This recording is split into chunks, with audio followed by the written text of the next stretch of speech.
Hello, I'm Carol Flint. I am a new college graduate and I'm a television writer and producer.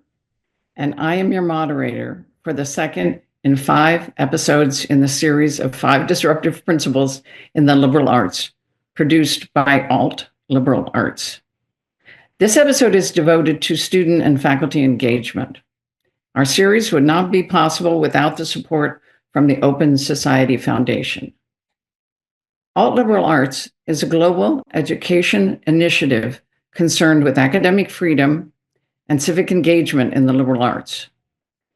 In collaboration with Bard College and the Open Society University Network, Alt Liberal Arts offers free global online lectures and courses to add light where there is heat in the global discourse on what constitutes an authentic liberal arts education.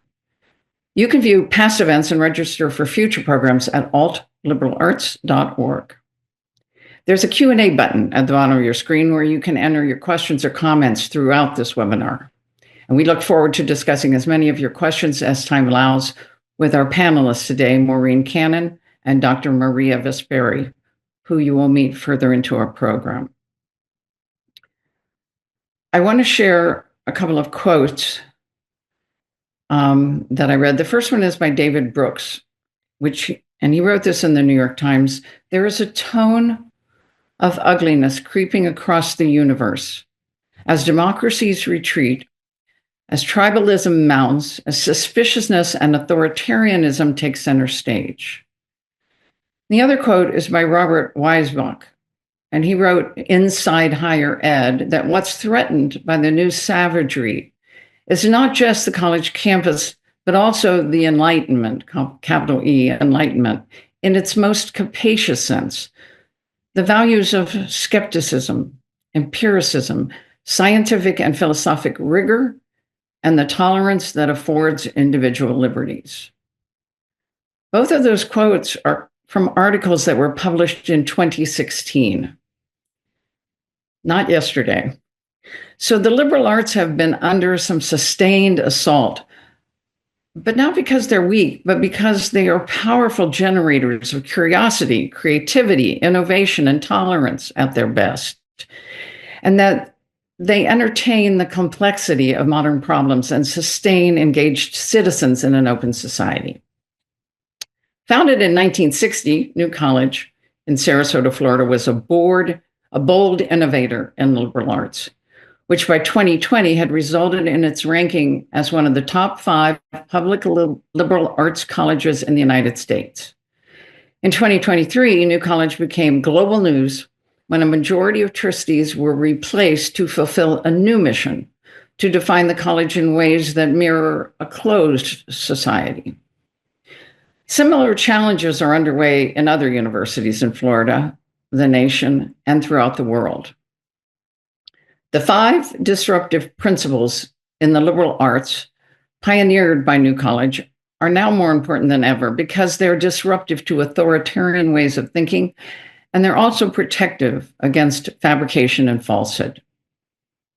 Today's webinar is part of a project that began with a commission of a series of essays from 5 scholars, Doctors Robert Benedetti, Dan Chambliss, Stephen Miles, Juliana Paré-Blagoff, and Eric Schickler. Each essay was highlighting disruptive principles as they were practiced at the historic New College of Florida from the years 1970 to 2020. Alt Liberal Arts is an independent educational organization and is not affiliated with New College of Florida. The views represented here today do not represent authorities at the official New College of Florida. So now I welcome you to a special experience that was practiced at the historic New College. It occurred each semester when it came time for students to choose their classes. Professors would present 15-minute mini classes in the hopes of engaging students to explore their subjects and to have a little bit more of a handle on what to expect if they took the classes. It wasn't just like meeting with your advisor and signing up for what fit into your schedule. So next up, you will experience a mini class presented now by Dr. Stephen Miles on the disruptive principle of student and faculty engagement This was taped before a live audience at the Manatee Performing Arts Center last month. And this mini class is based on an essay written by Dr. Eric Schickler, and the videography was by Daniel Pavest. Afterwards, we will engage our panel in a dialogue and entertain your questions, which again, you can enter in the Q&A at the bottom of your screen. And now, Alt Liberal Arts presents Engagement with Dr. Stephen Miles.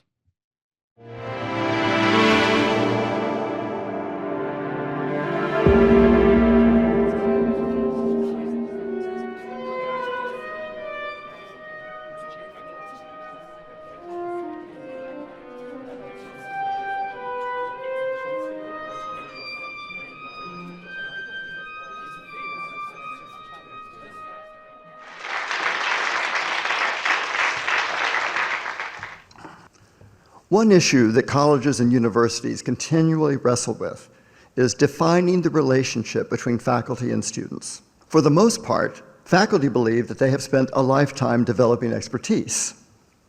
They aren't called doctors for nothing, and their job is to impart this information to students. In recent years, this has led to a debate. Should the faculty member be the sage on the stage or the guide on the side? With that kind of rhyme, it's almost become a cliched question, with ardent advocates taking each side. But not at New College. That question was answered more than 50 years ago, and the result was a system almost unique in American higher education. It is a significant part of New College's legacy that we are highlighting today as we examine what the college accomplished in the 50 years from 1970 to 2020 and beyond.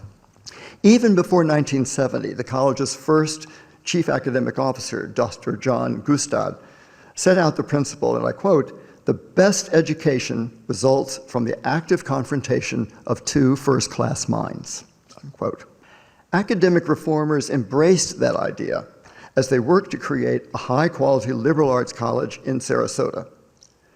The concept of two people challenging one another to think hard about important questions captured an enduring principle of the college.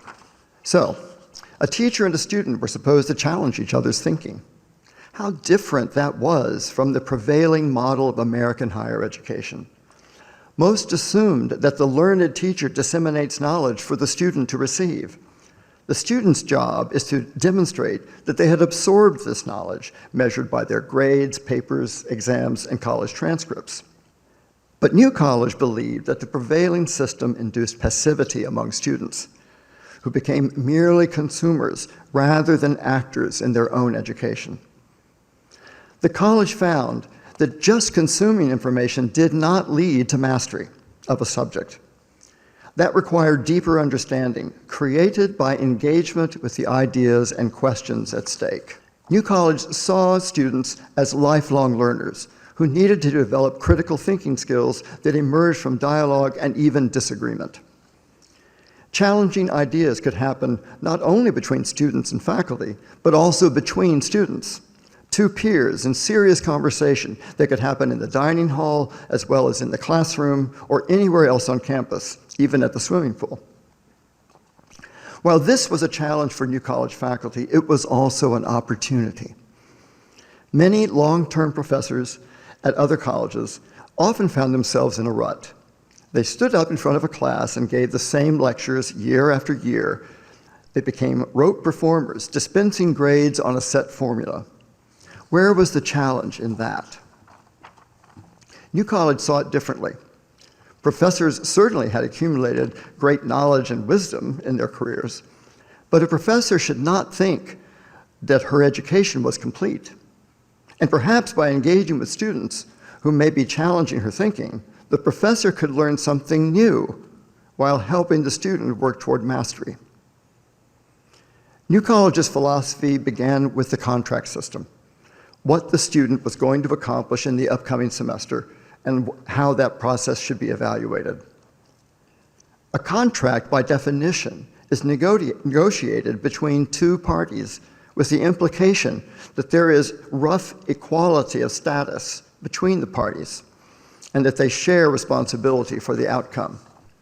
From the moment the students arrived on campus as first years, they were required to meet with a faculty advisor for a probing discussion of their goals and how the professor could help them succeed. This demanded self-reflection on the part of the student right from the start, which was a critical step in developing habits of mind, paving the way for lifelong learning. The new college system required students to complete 3 independent study projects beyond regular coursework. This meant the students had to delve into their interest or do something on their own that fit into their evolving goals. This brought the faculty advisor into a process to help guide the research and perhaps learn something from it. This independent research culminated in a senior thesis that frequently was the quality of a master's thesis. It often opened doors for the student's acceptance at a top graduate school. The student had to defend the thesis before a panel of 3 professors and often other students. The student had to show that the research was worthy of deep intellectual engagement and be ready to defend the findings. It was all part of the concept of intellectual community, where everyone learns from one another by testing and redefining their ideas. No one should have expected that New College would have large lecture classes. That was the opposite of its academic model. In small classes, students couldn't hide if they hadn't done the reading or if they weren't prepared to engage by asking and answering questions instead of just taking notes on what professors said. As an example, consider the pedagogy of Professor Andrea Domino, who taught seminars in American fiction. She was a master of dealing with a class of students reluctant to participate.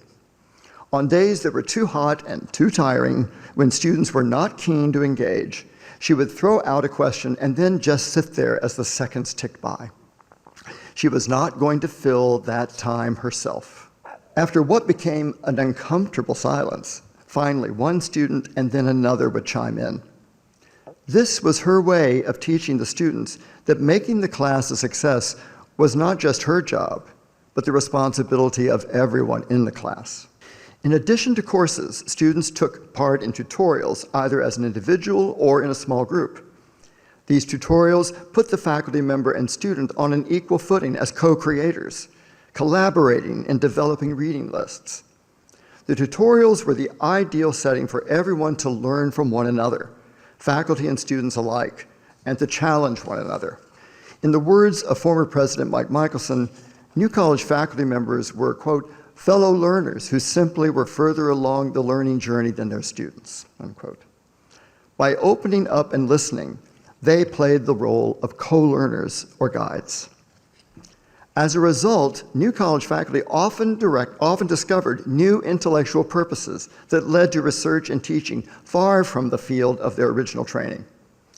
As participants in tutorials and small seminars, and as advisors of deeply researched independent studies, faculty learned from their students, even as they taught. A case in point is Dr. David Smiley, who arrived at New College in 1969 to teach developmental psychology. He became interested in developmental influences on behavior, not only in humans, but also in other species. After retiring from New College, he joined Duke University's zoology department to pursue his interest in evolutionary biology. Smiley's intellectual transformation happened because New College constantly challenged professors to expand their knowledge and not just rest on their doctoral studies and disciplinary research. The college nurtured a culture in which engagement was supported. In many elite colleges and universities, Darwin seems to provide the role model, survival of the fittest. These are colleges where in the first meeting of the freshman class, some professor or administrator says, look to your left, look to your right. At the end of this year, one of you will be gone. That kind of pressure makes learning a short-term competition, instead of striving for deep learning and mastery of the subject. No student would take a risk with that attitude. New College instead saw itself as a learning community. As former President Pat Oker noted in her inaugural address, this sense of safety and belonging was crucial to education. She said, quote, learning of the highest order takes place when we feel supported and loved, when we can take risks and be vulnerable. It is then, not in times of great anxiety and stress, that our brains are most receptive to new ideas and new ways of thinking. So while New College promoted the confrontation of first-class minds, it paradoxically required that the classrooms be safe in a fundamental way. To work towards mutual engagement, the challenge had to come with a sense that they all belonged to the same community, with mutual goals that allowed them to challenge each other's assumptions in spirited debate. Speaking of spirited debate, that immediately calls to mind American politics professor Eugene Lewis. He regularly challenged his students' taken for granted assumptions, not just about politics, but about what they were doing in the classroom. In one seminar, as the class discussed redistributive policy, Lewis said that most redistribution in the United States actually goes to the middle and upper classes rather than to the poor. He directed the students to look out the window at a maintenance worker named Robert Dixon. Lewis challenged the students. Why should Robert's tax dollars be used to pay for your college education when many of your parents have much more money than Robert ever will? How do you justify taxing him so that you can sit here in this classroom while he is out there sweating in the Florida heat? That challenge stuck with some of his students for a lifetime. As fellow learners, faculty were unusually accessible outside the classroom to keep these discussions, debates, and arguments going. Professor Peggy Bates' Tuesday evening salons at her home on campus and Professor Lyndon Clough's Sunday afternoon teas drew students regularly. Faculty often hosted dinners with their advisees, and students got to know their professors as individual people. This afforded students and faculty the space to range more widely and to think together about difficult questions of learning and life. So yes, this model was disruptive of what Paulo Freire called the banking model of education, in which teachers make informational deposits into the minds of students. The collaboration of students and faculty at historic New College, rooted in shared goals and regard for one another as individual learners, provided a level of engagement that benefited generations of students and faculty. New College's legacy shouldn't just be remembered. It should serve as a model for what higher education can accomplish if traditional models are disrupted and new thinking can permeate to the upper reaches of academia. Thank you.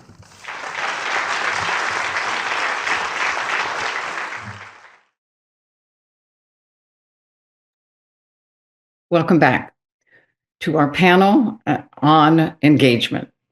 So before I introduce our panel, I want to remind everybody about the Q&A button at the bottom of your screen. That is where you can enter questions, and we will try to entertain your questions later in the program. So with me today is Maureen Cannon, who graduated from New College in history and from Georgetown University in law. She practiced at both the Public Defender Service and the law firm of Williams and Connolly in Washington, D.C. She then opened her own practice where she served as special counsel to the Baltimore Orioles, the San Diego Padres, and the Boston Red Sox.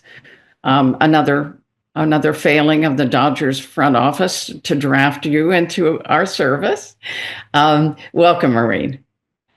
Also joining us is Dr. Maria D. Vesperi. She is professor of anthropology emerita at New College of Florida and executive coordinating editor of Anthropology Now. She's a co-founder of the Society of Anthropology of North America, SANA, and founding editor of North American Dialogue.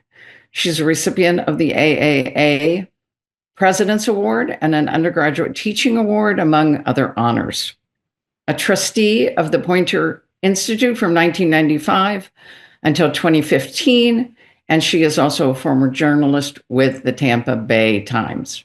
Dr. Vesperi has taught anthropology and journalism at New College and served as a faculty sponsor of the award-winning Catalyst student newspaper.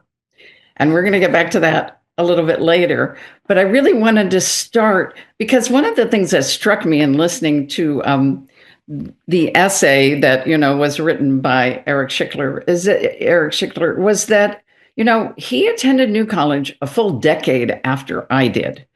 And yet it felt like it could have been written during my time there. So I wanted to start just by asking Maureen and Maria both, what years were you a student or a professor at New College? Maureen, do you want to? Sure. I was there from 73 to 76. Okay. Okay. So a little bit before me. We almost overlapped. Yeah. And Maria? And I taught there from 1993 to 2024. Okay, good. So we really cover a pretty wide span of the history, as well as I like the fact that we are students and professor speaking about our experiences there.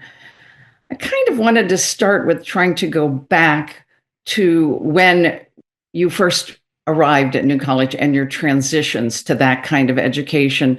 Maureen, I'm interested to know, like, what kind of educational background did you have before you came, and how did you feel about that transition to a different kind of learning, or was it a different kind of learning for you? For me, it was a 180 degrees. I was a graduate of a Catholic girls' college preparatory school and had gone to Catholic parochial elementary school and got a very good, solid basic education at both places, but it was very, I'd say, hierarchical. It was very traditional. It was very grade-based and very, very structured. And by the time I was done with that, and I had done well in high school, I was super tired of it. And I got a catalog from New College in the mail, and I just told my parents, I want to go there. I went there without ever seeing the campus because financially that was not going to happen. And I was so excited to be there. I was nervous. I mean, admittedly, it was going to be very different from what I was used to. But for me, the arrival was just an awakening. And I guess I have to say, New College was one of the most amazing and formative experiences of my life. So, yeah, I mean, it was completely different. I mean, the idea that I'd have the freedom to just literally make up my own curriculum with the help of a faculty member blew my mind. And how did I was really interested in doing? Yeah. I mean, at the very beginning, and how was can you remember like your first meetings of contract, your first contract or early contracts? How was the transition for you? The transition was actually great because you're not just plopped in there at historic New College. You weren't just left to your own devices. I had a meeting with my first advisor. I really felt pretty well guided in terms of being asked what I wanted to do. I had basically no clue. I was interested in history. And so Professor Demi helped me kind of structure things.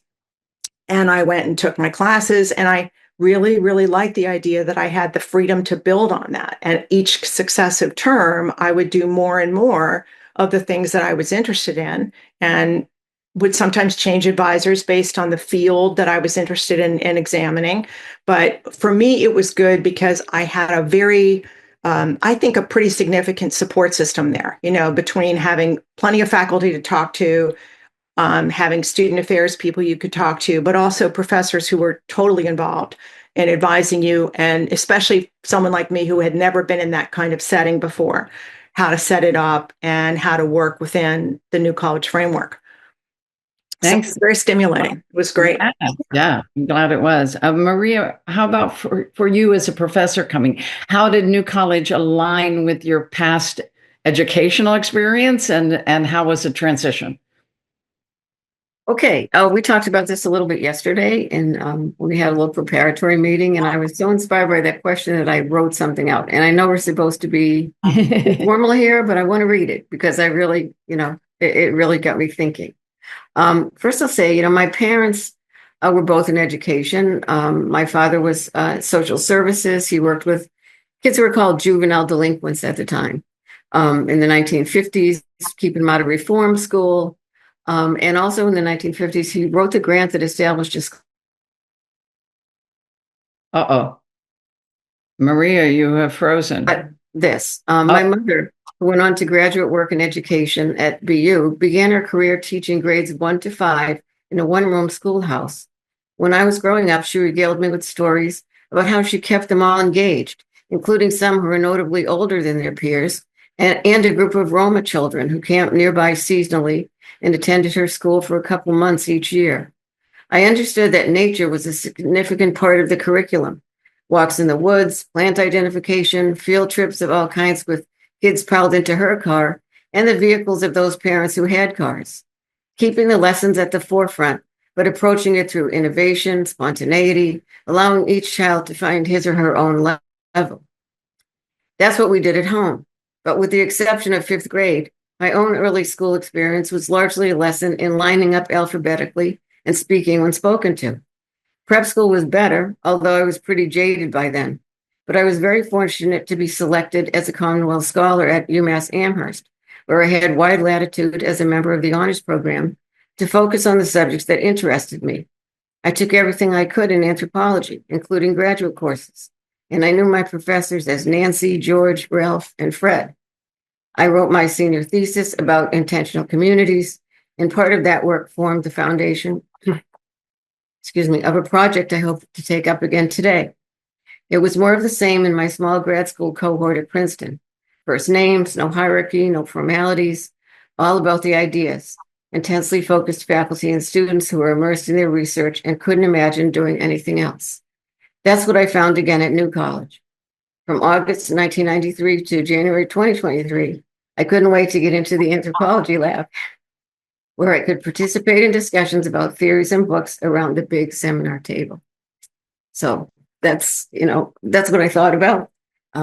Thank you, Maria. That's Sure. great. And I mean, I think that in some ways I sort of share some of your background in the sense that I feel like New College was almost in my DNA before I went there. I sort of went there. I certainly, however, had a background of being in graded situations. And I was sort of surprised to find out that as a sort of like a student, when I came to New College, and I was a transfer student, so I'd already gone to City College in New York for a couple of years. Mm-hmm.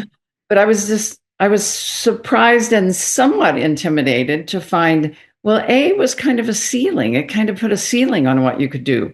And all of a sudden, I was surrounded by very smart students who, without there being a ceiling, where the sky was kind of the limit. And that was sort of my transition into New College. Because we're talking about engagement, I'm really interested to know if you have specific memories of a moment with a professor or with a student where you just remember that level of engagement where you felt that you were two equal minds, two great minds meeting each other. Do some instances come to mind? I can say I did a lot of work with Professor Justice Donachie at New College, and he was my thesis advisor. And he was an intimidating guy. He is an intimidating guy because he's just so darn smart, right? So I remember being in seminars with him and having one-on-one discussions with him as a student, making a contribution to class and having him respond to it, where I felt very respected because clearly he knows way more than I do. But his whole modality of teaching was to listen to every student as if what they were saying was important and worthy of discussion. But he also had a very rigorous way of questioning you about the basis for your opinion, the basis for your reading, how it could be better, why you think what you think. And I really got from those interchanges, which I had a lot of because I took a lot of his classes, and he was also my thesis advisor. I really got out of that a real sense of what it means to persuade someone else, that it's not just about talking to them. It's about understanding where they're coming from and figuring out how to present your ideas in a way that makes them hopefully more receptive, particularly, in an environment in class where we had many different points of view and we're talking about various aspects of American history. Professor Donachie was really good at drawing everyone out and getting everybody involved in a big discussion, sometimes a little argument, but at the same time forcing us to not just spout off stuff, but at the same time be rigorous in explaining our positions, defending them, being receptive and open to persuasion by our fellow students. And for me, that was really a formative experience because I was very much used to the top-down model of learning where you're given information, you hopefully memorize a lot of it, you study it, you retrieve it and send it back to the professor in some form, thereby showing you've mastered the material. And it was a completely different experience for me, but it really not only made me, it was good for my confidence because I felt that as a young person, and I came there, I was 17 years old. It was good for my confidence to feel that I could defend myself, defend my positions, but also good to teach me that even in an uncomfortable setting where I'm being challenged, whether it's by a professor or by another student, that there is a way where you can, with preparation and with actual thought, you can perhaps persuade them of your point of view and get your point of view across. And that over and over again, that dynamic and that engagement was hugely important to me. I just felt that it added so much to my development personally as well as professionally. Yeah, I can imagine for somebody who went into law. Yeah, exactly. Persuasive is kind of important. Yeah, it sure is. Right, exactly. Yeah. Yeah, when I was listening to the mini class and I was being reminded about the idea of confrontation, I thought, gee, I don't really remember being confronted so much. Maybe it's like childbirth. You only remember the good parts. Right. But it's interesting because my first advisor was Dr. Borden, Ross Borden, and because I had the background in theater and I knew I wanted to read Shakespeare, I remember I read Shakespeare with him. And my memories of it are so sort of tactile, his pipe and his jacket. And he was certainly a very traditional looking professor. But my conversations with him, I would maybe think, oh, I wonder, it seems like they went very smoothly. And if I hadn't had a flood in my shed a few years ago, where I found some of the papers that I wrote, I would think, well, maybe I wasn't really doing that much. When I read these papers, I was very impressed with my younger self and the level of audacity that I had to wonder if Hamlet had a structure problem or not. And so yeah, I think that obviously I was confronted and I was growing. And I think that if I don't fully remember the instances, it definitely was happening. And Maria, what about for you? Do you have moments where you felt that from the professorial side with a student? Do you have memories of times when you really knew you were engaged with the student? I would say pretty much every day. I showed up eager to talk to people, and I usually had a line down the hall from my office in College Hall, and I would just have one great conversation after another. And sometimes they were a little bit, I don't want to say confrontational, but I needed to persuade people. Like I had one student who was really interested in psychedelics, well, a lot of students were, but this one in particular, he wanted to do a project, and I told him he couldn't do that project. It was appropriation. And he didn't really understand what that meant. And so we had a lot of discussion about other cultures' ideas of, why they use certain substances and that you can't just jump in there and participate in that. And he came back to me much later and said, you were right about that. And that really stuck with me. I used to do tutorials with students who they would want to read all the books by one author.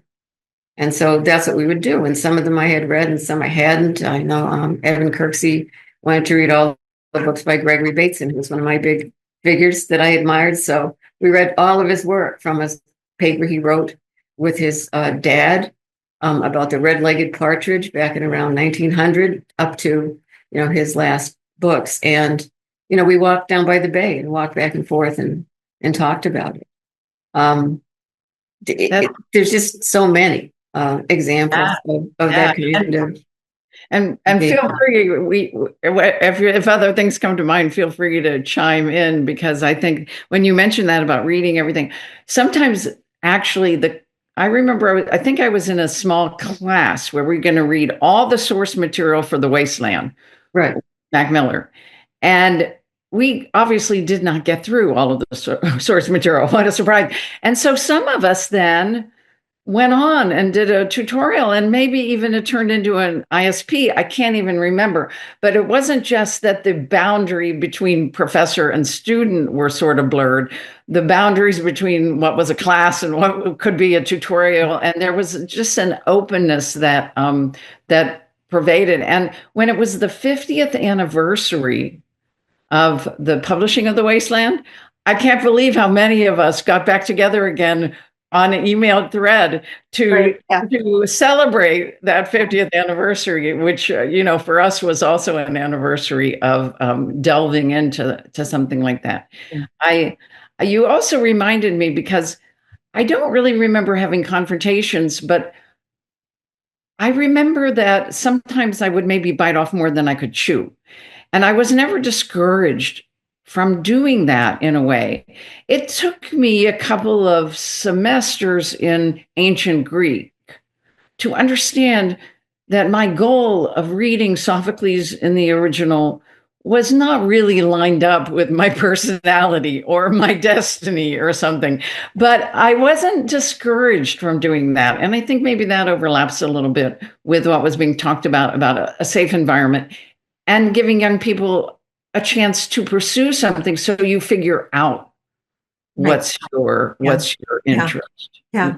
And when I say confrontation too, I do want to clarify, I don't mean it in the same way that our culture currently defines confrontation. I never had an experience with either a student or a professor at New College that I would describe as even remotely hostile. I mean, there was never any anger at all. It was confrontation of an intellectual sense, of a sense that if you're going to say all historians say, well, you got to explain why you think that's the case, right? You don't get to just say that and then not know whether it's true, or fail to be familiar with the literature. So it was much more a sense of intellectual challenging, but also done in a very, I would say, polite, sometimes a very funny way, where people had a good sense of humor about it, but they were always driven to be just the best they could be, not skate by, not do the minimum, but really try to be as prepared and as thoughtful as you could be about the material that we were examining. So yeah, it was, for me, it was wonderful, because I ended up coming out of that not being intimidated at all by what they call the Socratic method in law school. I was like, this is like, some students would have a nervous breakdown over it, right? And I was just like, oh, I was doing this, at New College, in Western political theory with, Bob Benedetti and Peggy Bates, right? We're reading and arguing about Plato and Socrates and, all these wonderful things. And so for me, it was a really great dry run, really, if you will, for life, because life often does involve a lot of discussions of opposing viewpoints. And you got to be able to handle that if you want to be a happy person and if you want to be a productive person. So, yeah. Yeah, I really want to follow up on that, Maureen, but I do also want to remind our audience that if you have a question or comment, you can go ahead and put it into the Q&A at the bottom, and we will get to those questions in just a little bit. But can I just say, in response to what Maureen said, that kind of goes the other way too, because students, I was really pleased at how prepared the students were for class. And some of my classes, I mean, I always assigned a lot of reading, and people did it, and I expected it, but I also really appreciated it. And I always felt that I had to be prepared, to honor and meet their level of engagement. So I would read things I'd read 40 years ago. I'd reread them, if I assigned something like that for class, because I just, the idea of going in and not being able to participate at the same level they were. And it was really meaningful. And I think I learned so much that, they say that you don't know something until you teach it. And I think that's really true. Certainly it was true at New College. It's interesting, because you bring to mind, Maria, about it was mentioned in the mini class, but this idea of the faculty were not encouraged to just keep offering the same course over and over and over again, and how much creativity and time that took. But I assume it was probably also very rewarding. But can you fill us in about, like, for instance, a class that you invented that was particularly meaningful for you? I invented a lot of classes, and a lot of them started out as tutorials. But One of them was the anthropology of performance, which had a bunch of different iterations. And you mentioned, well, it was mentioned by Steve in the mini class about Paulo Freire's Pedagogy of the Oppressed, but it reminded me also of Augustus Boal's Theater of the Oppressed. And we were lucky enough to have Augustus Boal come to campus and do a weekend program, and I was involved in that. And so many students were interested, and I get the idea of doing a anthropology of performance class because there's a couple of professors. Victor Turner was one, and also a professor at NYU who had written about this and the relationship between ritual and theater. And so we put this together, and I changed the readings all the time. With my anthropology and literature class, which was one of my favorite courses to teach because I have a background in comparative literature as well as anthropology. If I had studied either German or modern Greek, I would have had a double major, but I didn't do that. So, and I carried it into graduate school because my advisor was also a comparative literature person. So I taught this course for many years, always using different books. But then I got the idea of doing one called, and it was really had to do with the Black Panther. And I decided we're going to look at that. We're going to read that, and we're going to have a class called Anthropology and Literature: Building Utopian and Dystopian Worlds. So the last few years I was at New College, I taught that class several times, and I used all kinds of different readings. The theme being, in order to create a fictional world, you have to make it believable. So what do anthropologists, can they contribute to putting that together? And we read Octavia Butler and all kinds of people. And it was really fun. And that was just put together from nothing really, but this because the students liked it and they had ideas too. This panel is turning into a real New College kind of experience where I'm wishing I were back there and I could take an anthropology seminar with you for sure. I want to kind of go to the other end for just a second. We can always come back to more memory lane, but to ask about when you left New College and either in your further studies or other endeavors that you had, how did this, I think people might be who don't know about New College might be surprised to hear how this kind of freewheeling approach, how useful it can actually be and how practical it can be. So I'm interested to hear about immediately afterwards, both if you went to grad school or in the case of Maureen or in your careers, or in what ways did New College kind of be the perfect experience. I'll kick it off just by saying that when I went to graduate school a few years later at UC Davis, I actually think the fact that my transcript wasn't A, B, whatever, that the admissions department at UC Davis, they had to read these written evaluations. They had to kind of look at me as an individual. And I think it was an asset. But anyway, that's kind of one thing that came to mind. But what about you?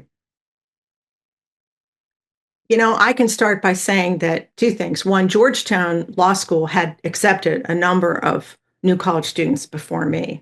So they were used to the idea that someone who doesn't have grades could still be successful in a traditional law school environment.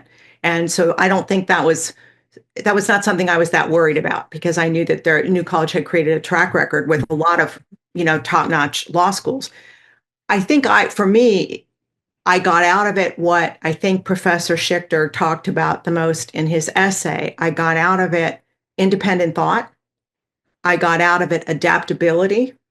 And I really feel that I got out of the idea, the importance of mutual respect, for your adversaries, for your opponents. And so I worked for a year full time. And then I went and continued working full time. And I went to law school at night.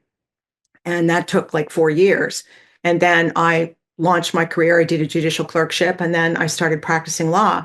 So in every one of those settings, I found that independence of thought helped me a lot because I was the kid who would say, or the youngster in the job who would say, well, is there another way we could do this? And I would be told by all the people there, well, we've always done it this way. I'm like, okay, but we could. try a different way, right? And if I'm willing to do the work on that different way, would you be willing to consider it? And so I don't think without New College, I would have done that. I would have been too intimidated at bucking the system. And I also don't think that I would have had the flexibility to adapt to changing circumstances. When you're a public defender, and I worked in DC, it was a very rewarding job and a great office. It's challenging and stuff happens literally every minute, and you have to be prepared to adapt. And New College, there was always stuff going on. There were always things happening, and you had to address it, whether it was stuff happening in your coursework or stuff happening in my work grant job, which I did at New College, all these different things. It just helped me with time management, which is something I really struggled with initially with the freewheeling, like you, Carol, I took on too many things, and would sometimes have to whittle it down. But those skills that I just slowly built over the course of my time there really helped me a lot as a young person, as I got into a much more traditional graduate education, going to law school and traditional jobs, because I felt that I was not intimidated by changing circumstances or by deadlines or by, frankly, difficult people, because I just felt that I had the confidence in myself to know that if I conducted myself properly and if I were prepared, that I would have a shot at persuading that person, just maybe see my point of view, or, just deal with that person in some appropriate way.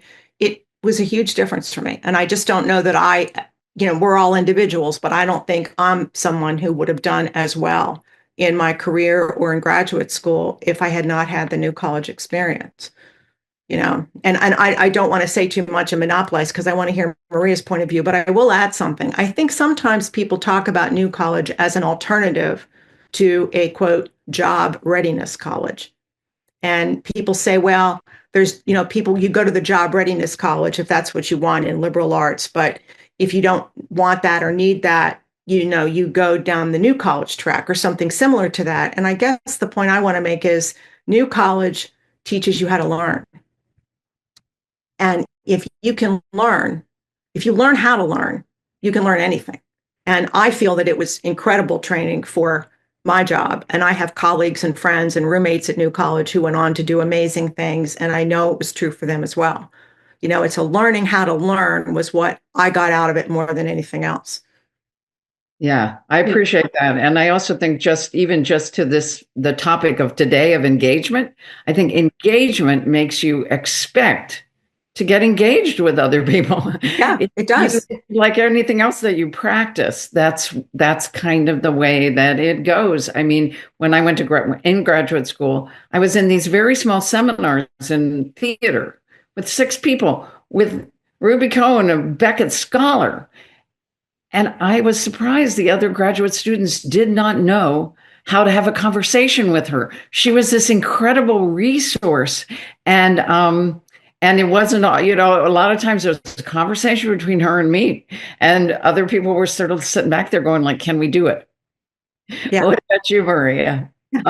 Well, I agree with everything Maureen said, and I'd like to pick up on one part of it that has to do with, one of the things that most offends me about all the stuff that's said about New College in particular, but liberal arts in general, is that nobody cares if students get jobs. And for my students, that was a concern of mine from day one. My field is anthropology. It's a field where it's hard to get a job with a BA.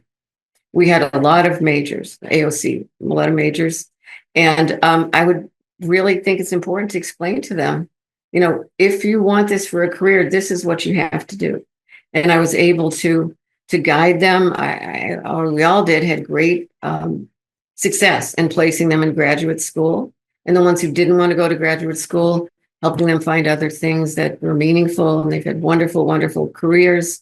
And also, writing the narrative evaluations made it possible for me to write really detailed letters of recommendation. I'm still doing. I wrote one a few days ago for somebody for a journalism job.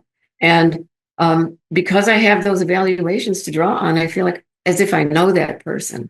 And so many people have commented to me, wow, the letter you wrote for so-and-so, how did you know all that? Well, it's because I followed them for all this time, everything they read, every paper they wrote, if I was their advisor, so on. So I think and with the journalism students, getting them, the ones who took newspaper writing and production, usually they signed on early and stayed all 4 years. And they'd be out in the community, they'd be interacting with all different people, learning stuff about how government works, how bureaucracy works.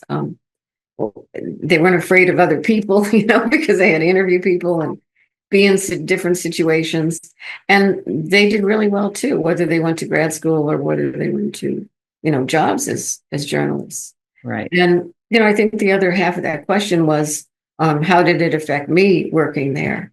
Yeah. I have never been afraid to take intellectual risks. And, working at New College only reinforced that. So some of the things I'm doing now, some of the editing I'm doing, I'm still working with some New College students and alums. I feel ready to take things on. I mean, to understand the limits, but I look at some of my peers who are retired, whether they're professors or something else, and they seem kind of, I don't know, timid or something. And I realize that Marie, you've actually waded into one of the questions that somebody was asking in the chat. They were asking about how that your teaching in your time there, how did it influence your research and vice versa, but also your research and your life going forward. And I think that's probably a good question for both of you, really, in terms of Maureen, you addressed it a little bit, but how about like today, like how did this teaching in this system influence your own research and your own endeavors? I think for me, I'm retired now. I feel like I have so many interests, and I still follow. My thesis was on the American Revolution. I still follow all the scholarship on the American Revolution. There's no reason to do it. I just love it. It's so interesting to me. So of course I do. I think New College just instills in you such a love of learning that almost anything you're interested in doing, you just have this, I think, a vibe that you just want to take it on. For me, I'm just about to start master gardener training be a master gardener in Maryland, because gardening's something I'm really into. I think you reach a point in life where, for me, I'm retired and I spend a lot of time with my grandkids and do those kinds of things, but I'm also still intellectually very interested in lots of different things. And I take a lot of online courses. I do a lot of, that kind of thing. I do a lot of reading in the fields that interest me, because it just never goes away. That sense of, that excitement, the memories that we have of the great seminars we took, wanting to read more books, wanting to follow up on the scholarship of it. And I think also engagement with people, because what Maria pointed out, just having students who weren't afraid to talk to people, who weren't afraid to interview. We kind of live in a society now where, I'm sorry to say, people just engage in mutually exclusive tweets, right? No one's talking to each other, but everybody's putting out there what they think. And I think New College was a great experience in talking with other people, not at them, but with them, and finding out, why do you think that? What causes you to feel concerned about, things that are going on? And I've learned so much from that. And that's just a whole modality of learning that I really got from New College. Right. Maria, what about your current endeavor with the newspaper? I'd love to hear a little bit about it. Well, back in December of 2023, I got together with a group of alums and some current students to talk about establishing a nonprofit journalism education foundation. And we have done that. It's called Old School Catalyst, and the name of it was suggested by an alum who I'm not going to mention his name because he is a working journalist, and I don't want to be in the current climate. I've said enough about that. But anyway, the goal of it is to provide students with an opportunity to continue with journalism education. And so we put out a newspaper. We have 2 issues out now, oldschoolcatalyst.com. You can see it. And we're continuing with that. It's helping not only the students, and we're also interested in the students from other places too, and recent alums, young people who want to learn journalism, not advocacy journalism, but just, real foundational principles of balanced reporting and news judgment and like that. And it's going really well. And we're also the people who are running it, this former students who are doing the administrative work and so on, are learning skills that are going to benefit them greatly in the future. So that's one project I'm working on. I'm also still really active as an editor with Anthropology Now, and I'm looking around for other things to do. And I've got a couple of writing projects of my own. So good for you. And the Old School Catalyst really is good. I can say I'm a fan. I think it's very. I just Thank read you. one of the latest issue, and I thought it was really excellent. There's a question that's come in, and by the way, anybody who still has more questions, please feel free to add them to the Q&A, and maybe we'll sort of slide over there into this Q&A, although there are, of course, other topics I wanted to cover. But somebody asked that if they're at a more traditional institution but would like to teach a class like those mentioned, but want to move toward it in steps rather than a complete 180. What does this panel think are the top 2 or 3 most important pedagogical approaches that you would say to start with? Well, I could try to answer that. If it depends on what kind of school the person is teaching at, and if they have a curriculum committee that has to approve the course, that's one great benefit we've had. We've never had that. If you wanted to teach a course, out of courtesy, you spoke with your colleagues in your discipline. And they said, yeah, that's a good idea. Or, well, I don't know how that's going to fit in. But mostly they just said, yeah, that's a good idea. But most schools do have curriculum committees, and especially now in Florida with all these new regulations about it. So I would say to some extent that's kind of a daunting challenge right now. And I applaud anybody who wants to do it, because the last thing we want to do is get stuck in these rote curricula, that seem to be out there everywhere and affecting all different kinds of schools. But I think one way to do it is to listen to the students. What is it that they want? What are they talking about? What is it that they want to learn? And try to build something around that. I think really practical, and I think it's really good. I think it brings up something that's occurred to me, which is, it's not like these principles aren't active in other educational settings. There's always the non-authoritarian professor who is approaching a student out of an intellectual interest. And there's always a student who's come so prepared and so curious what was great about New College was that there was institutional support for it to happen. And it's a really good question about what kind of institution would it be that would not want that kind of engagement to happen.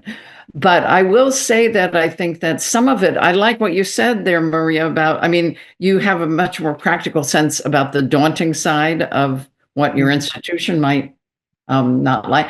But to me, it feels like all of these principles, New College kind of didn't make them up out of nowhere. They came out of a sense of this is how people learn. And so I think that fundamentally being interested in your students, or if you're a student being interested in your professor's expertise, kind of would go a long way. Yeah, if I was going in that kind of situation, most traditional schools have independent study option. I would take, 3 or 4 students who are interested in a certain topic that I'm thinking about, and do an independent study with them, see what comes out of it, then propose it as a course. So I can have something to draw on. I can say, there is interest in this subject, and here's some of the material, and here's what it can be useful for, and have a semester of talking that out with students before proposing it, if it's an environment where there's going to be either resistance or a ton of questions about an idea that from a New College point of view would be a natural, that's what I would do. Here's kind of an overlapping question of what are the signals of lack of engagement? What does engagement not look like? What's its remedy? That almost just sounds very interpersonal in a way. I guess it's a little hard to tell sometimes on Zoom, but it seems to me like it's kind of fundamental to lack of engagement. If when you're talking to somebody when they're bored, you can usually tell. But is it different if you're wrapped up in your role, whether you're so wrapped up in your role of being a student or so wrapped up in your role of being a professor that you can't kind of escape from it? I would say from a student's perspective, to me, a lack of engagement would be falling into the very common feeling of going after the easy A, where you're really not your goal in being in a course or in being in a school is to do what you have to do to get the highest grade possible with the least amount of work. That to me, from a student's perspective, having never been a teacher, that would be a sign of a lack of engagement.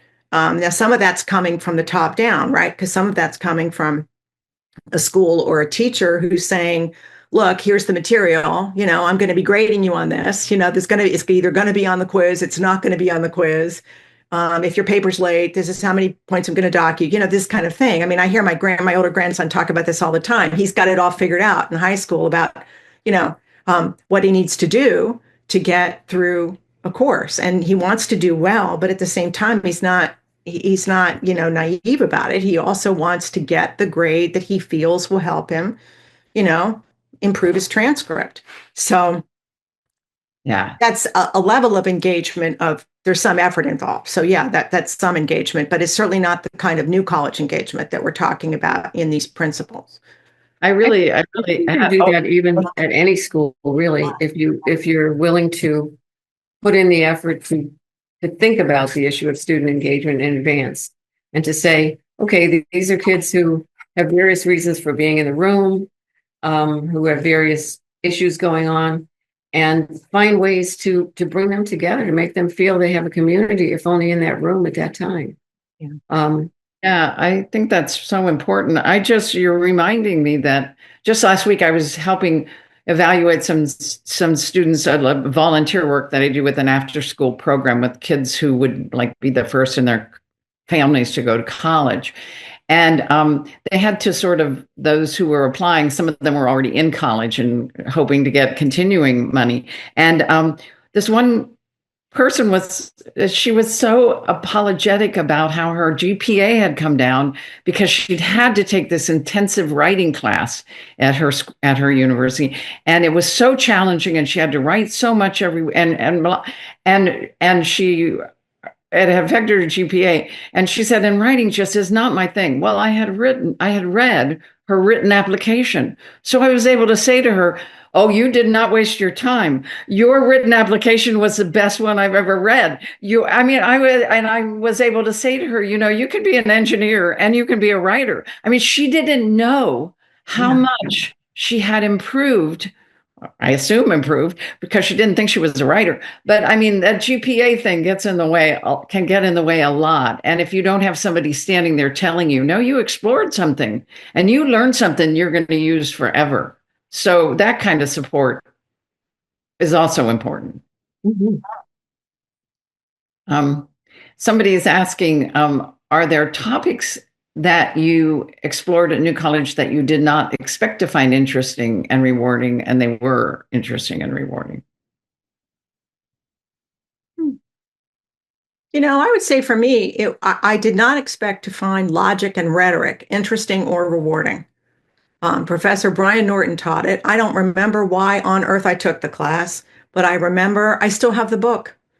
That was how interesting I thought it was, I mean, it had all these formulas in it. I'm not a math person. So I was already turned off when I opened the first book in the reading. And I'm like, oh my God, there's all these formulas.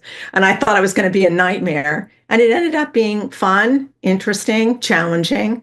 And I kept the book. It was just one of those things where, it happens, right? I mean, a lot of the classes, I will say I was lucky that I got out of it what I thought I would get out of it, because it seemed to me from the syllabus and from knowing the professor that it was going to be a good experience, and it was. But that was one where I took it and just didn't know what to expect, and it was really fun. I can say that question that I'm lucky because anthropology is intrinsically fascinating, but there is a course in linguistics that I taught, and people came to it with all sorts of expectations, not understanding that sociolinguistics has a field component, has a something that looks a little bit like math in it, and some other kind of technical things. And, you know, that was a challenge. I knew that was going to be a challenge. So I was always trying to find ways to say, you know, if you learn this, here's what you can get out of it. Here's how you can use it. And it's only a, you know, it's a pause in this other fascinating stuff that you're so excited about. So, well, and I always understood that. That's a place where people could get disengaged for a bit, come back later. Yeah, along those lines. I mean, because I was interested in writing and the arts, my parents had always instilled on me that I should have this backup plan. And so I always tried to take a few education classes.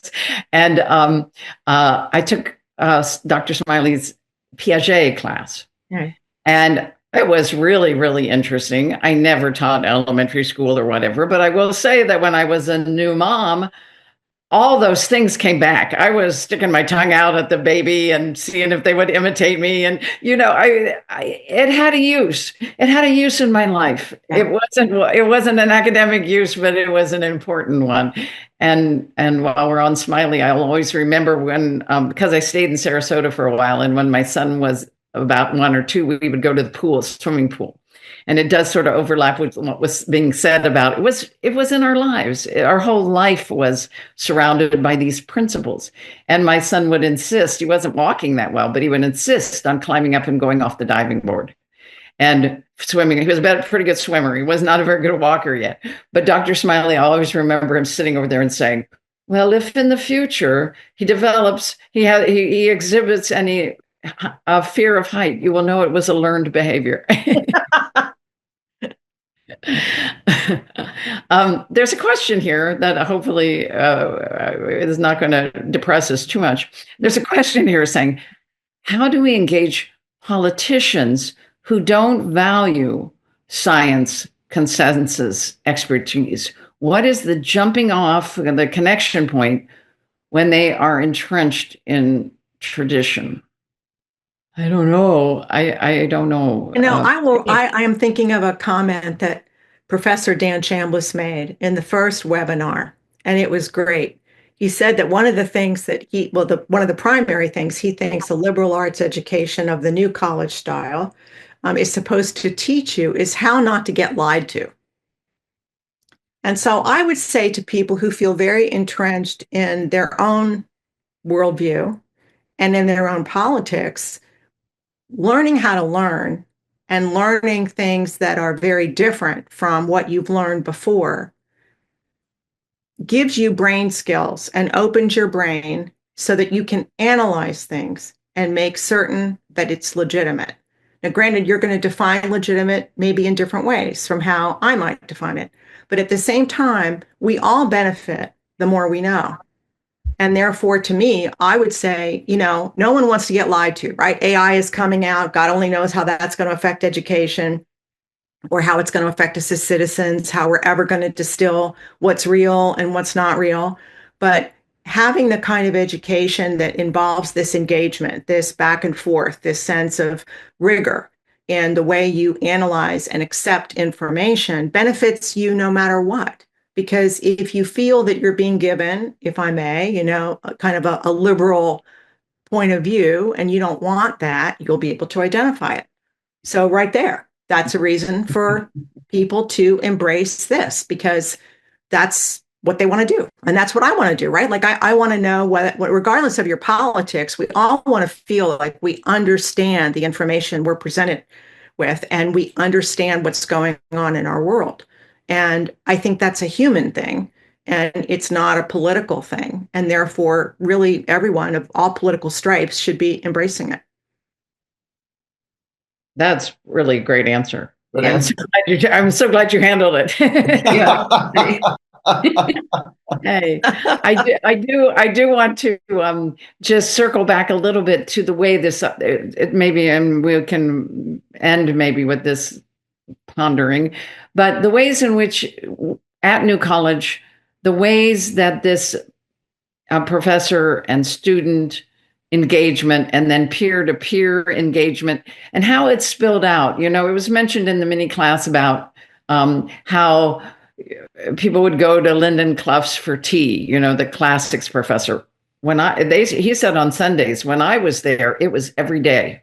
Every day, he and his wife, this elderly, probably younger than me now, elderly British couple, it was open to any student who wanted to come over and have tea. And we would, barefooted and in our house dresses that I don't know why we were wearing them, we would go trooping across the lawn and we would go over there and we would sit down and we would drink out of cups tea, and people took turns serving. And we were kind of almost, even though we were still New College students, we were sort of auditioning or practicing. Well, how would you talk at a dinner party, or how would you have an intelligent conversation with other people? And that happened every single day with the classic, and of course he was a great raconteur and he had a million stories and all of that. But his very quiet wife, I would talk to, she was a Quaker. And to this day, I go to Quaker meeting. Yeah. And so those are the kind of ways that engagement bleeds into your whole life. And do you guys have some other memories or thoughts about how the out of the classroom engagement was encouraged? Well, I never lived in Sarasota. I live in St. Pete, and I lived in St. Pete and commuted for 30 years to Sarasota. So I wasn't able to have students over to my house very much. I did once in a while, but at first none of them had cars. And then some of the cars they had, I felt nervous having them drive them over the Skyway. But what I tried to do with out of the classroom collaboration was to draw on the other things I was doing, like editing and journal work and so on. And I had students do illustrations for stories. We had a story, an article that was submitted to this anthropology journal about a man who, an anthropologist who is Mexican, and he went to Canada for something, and he started writing about, being a gay person in this new setting and what it meant to him then when he went home. It was a beautiful piece. But he couldn't come up with an illustration because he didn't, for privacy reasons, want to take pictures of his friends and like that. So I went to a student who I knew was an illustrator who was interested in both anthropology and art. And I said, would you be willing to read this essay and see if you can come up with a picture for it? Because here's the situation. And he drew the most beautiful, beautiful picture that captured not just the interaction of the people, but the setting, the background, everything that was in the story. And another time, it was right after Childish Gambino came up with This Is America video. And we saw it in a class. It was relevant to something we were talking about. And I used to assign critiques, short 5-page critiques throughout the semester. And many students did their critique about this video. And one of them was just so brilliant that I said, could we put this in anthropology now? And he said, I guess so. Yeah, you want to do that? So, the whole class kind of got to see, this get edited and put into a journal. And, anytime I saw the opportunity to do that sort of thing, I try to grab it. Yeah, I will say I had a couple of, engagement level experiences, one involving the college community and one involving the community at large, because I had a work grant job the whole time I was there as part of my, financial aid package. And I was assigned to the PR department. And so Brett Arthur told me I was working with him and getting ideas from him on what I could be doing. And I did make the comment to him, it seems to me nobody really knows what's going on campus. Like, it's hard to get across Tamiami Trail and you're going from one side to the other and all this sort of thing. So anyway, he and I came up with this idea that we would do the Sunshine Daily. It was this little daily newsletter that I put out every day as part of my work grant job. I had to go around. Everybody had a little box. That was back in the day before we didn't have email. Everyone had a little box and they put in their little announcements, and I went and collected them and I put them all in the newsletter, printed it out, and then delivered it. And it was a lot of work, but it was a lot of fun. And it was something that gave me a sense of of giving back a little bit to the New College community, because it was immensely helpful. And then my first or second year at New College, some students and I got involved in helping trustees of the new college put on a fundraising dinner that was a black tie dinner. It was held in Hamilton Center. It was very, very she. And, it was just so much fun. And we had no clue what we were doing. So we would go to this trustee's house. Her name was Rosemary Bowden. She's a lovely lady and a wonderful person in Sarasota. She would bring us over to her home. She would show us how to fix the food. Now, she fixed it because she couldn't really let us do it. But, she would let us, help with her. And then we brought everything over. I mean, it was a big deal back then. And it was in the local newspaper and everybody got dressed up. We were raising money for New College. And so I think it was a sense of, you engage not just with your professors and with your fellow students, but you engage also with your campus community and engage with your community at large. And those were really great, happy experiences that I had that made me feel, like I learned, but also I felt good that I had contributed something. Yeah, our anthropology students always had to do a 10-week field project for their ethnographic methods class. So we had students going out into the wider community and really getting involved in depth. And a lot of that turned into thesis work that was super interesting and social service work. So I was just really lucky to have the chance to talk to students about those experiences and for them to share, because the meetings we had once a week, the seminar was a once a week seminar. They were so lively. I wish I had recordings of some of them when they would talk about what they had seen at their various sites. And, I know you were almost done here, but one student, accidentally wandered into the wrong room at a place he was at a different meeting. It was a meeting of people who were planning for the end of the world. And it was at one of these times, this was in the 90s, and there was a lot of this kind of apocalyptic stuff going on. And so he said, "Can I study you for my project?" And they said, yes. So he went to all their meetings and took notes and went to their houses and saw the food they'd collected and different things. That day came and went, no end of the world. So then he wrote a play about it because he was also interested in theater. He put the play on and he invited them to come to the play. It was in, the auditorium by Ham Center there. And they all came. And then there was a discussion afterwards. So Great. That's so great. Well, amen. We could go on. And I think that I think it's probably, I can read everybody's subtext who's on this screen to say we are really feel lucky and grateful that we had that education experience. Oh, yeah. But we have reached the end of our time. I really thank Maureen, Maria for sharing with us. And I thank the audience for their participation. And we really hope that you will join us for episode 3 of the 5 Disruptive Principles. The topic is going to be an intriguing one, mastery. I'm glad that it's that, because I think that we started to lean in that direction a couple of times to just reassure people, this isn't just fun and games. This is really about learning. And the date of that seminar is Tuesday, May 6th at 4 p.m. Eastern Time.